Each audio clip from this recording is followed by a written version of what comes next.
Çölde çiçek oldum, çemenden ahır. Şimşekde oda oldum, bulutta yağır. Sirli bir göz gördüm, nurlu bir bakış. Sivrildim çeşmeye, karıştım çaya. Seni sevme için geldim dünyaya.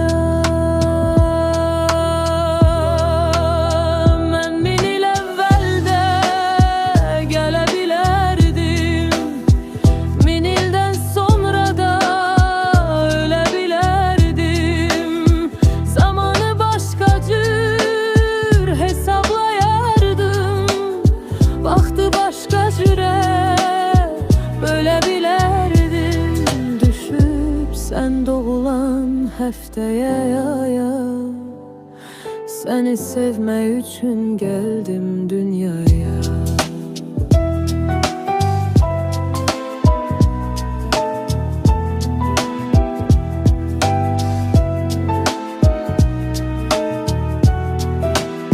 Sesini işittim, sesten ses aldım. Şağıraq gülüşündən güc, həvəs aldım. Sən nəfəsim oldun, mən nəfəs aldım.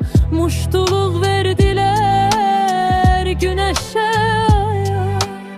Səni sevmək üçün gəldim dünyaya.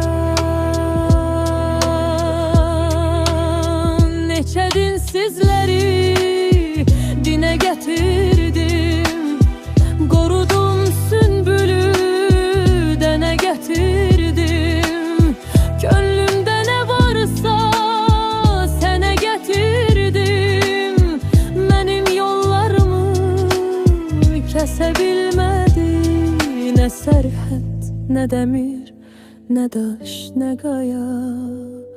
Seni sevme için geldim dünyaya.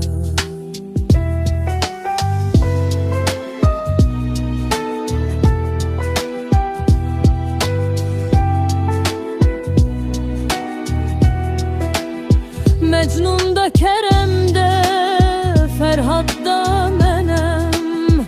Mecnun'a, Ferhat'a, Qanadda mənem.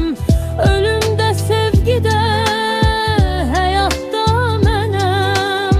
Şükür Yaradanın verdiği paya, səni sevmək üçün gəldim